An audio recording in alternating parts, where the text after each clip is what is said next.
আসসালামু আলাইকুম ভিউয়ার্স, আশা করি সবাই ভালো আছেন। সারিসা লাইফস্টাইল ব্লগে সবাইকে স্বাগতম। তো আজ আমি লাউ পাতা দিয়ে পাঙ্গাস মাছের পাতুরি বানাবো, সেটা আপনাদের সাথে শেয়ার করব যে আমি কিভাবে বানাই। তো এইখানে আমি পেঁয়াজ নিয়ে নিছি, শুকনো মরিচ নিয়ে নিছি, এলাচ, লবঙ্গ, জিরা, সরিষা একসাথে আমি বেটে নিব। আর সরিষাগুলি আমি আলাদা নিছি, একটু ধোবো, তাই সরিষাগুলির ভিতরে মাটি থাকে, তো আমি ধোবো দেখে আলাদা নিয়ে নিছি বাটিতে। তো এখানে আমি বেটে নিছি একটা বাটিতে। তো এখানে আমি লবণ দিয়ে দিছি, হলুদ দিয়ে দিছি,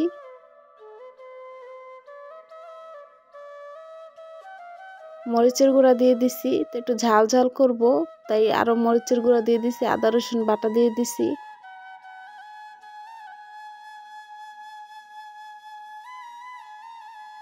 তো একসাথে আমি এখন মেখে নিতেছি। তা আমি কিন্তু তোমাদেরকে রান্না শিখাই না, আমি কিভাবে রান্না করি সেটাই শেয়ার করি, কারণ আমার থেকে ভালো ভালো তোমরা রান্না করতে পারো। এখন এই যে পাঙ্গাস মাছগুলি দিয়ে আমি ভালো করে মেখে কিছুক্ষণের জন্য রেখে দিব। তো মশলাগুলি মাছের ভিতরে ঢুকে যাবে, ভালো লাগবে খেতে।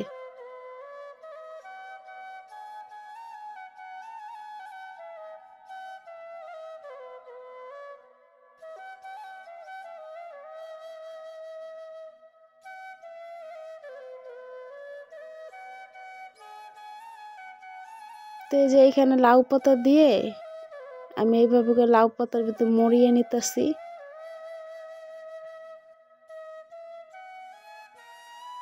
তো একটা কাঁচামরিচ দিয়ে দিব।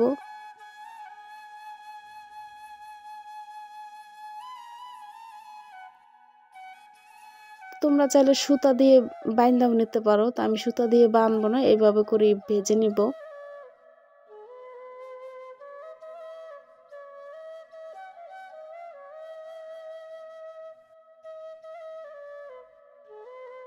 এখন আমি পাতুরিগুলি দিয়ে দিব তাওয়াতে। আর তাওয়াটা আমি তেল দেই নাই, গরম করে নিছি। তো তেলটা আমি পরে দিব, পাতুরিগুলি দেওয়ার পরে তেল দিব, নাহলে অনেক ছেটে, তাই আগে পাতুরিগুলি দিয়ে দিলাম। তাই যে এখন তেল দিয়ে দিব।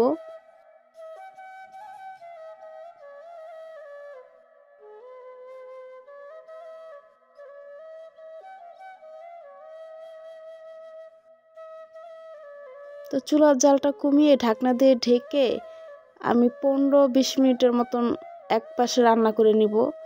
তো এতে এক পাশ হয়ে গেছে, ঢাকনাটা খুলে আমি আবার উল্টিয়ে দিব।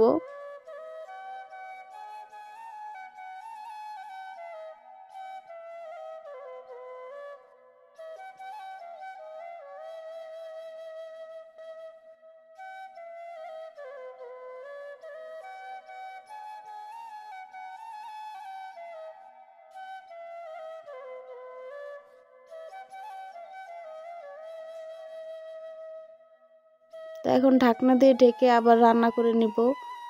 এটা 15-20 মিনিটের মতন রান্না করলেই হয়ে যাবে, রান্নাটা শেষ হয়ে যাবে। তো এই তো ঢাকনাটা খুলে আবার একটু নাড়াচাড়া দিতেছি, উল্টিয়ে দিতেছি।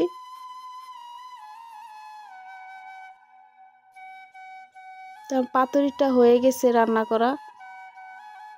তো এখন আমি ভাত খাবো। আর এটা খাইতে কিন্তু অনেক মজা হয়েছিল।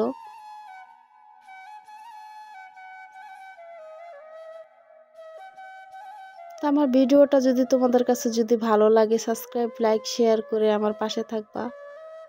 আর ভিডিওটা কেমন হইলো, আমার রান্নাটা কেমন হইলো জানাবা। আমি যেভাবে রান্না করি সেটাই তোমাদের সাথে শেয়ার করি, ঘরোয়া মশলা দিয়ে যেভাবে রান্না করি, স্পেশাল কোনো কিছুই দিই না। আমার ঘরে যা থাকে সেটা দিয়ে তোমাদের সাথে শেয়ার করি, রান্না করি। তো সবাই জানাবা আমার ভিডিওটা কেমন হয়েছে।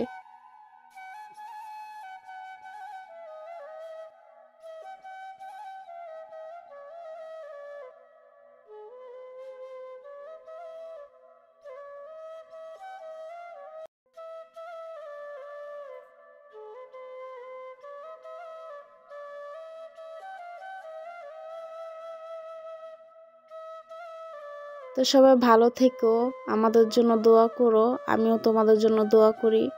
আল্লাহ যেন তোমাদেরকে ভালো রাখে। তো আল্লাহ হাফেজ।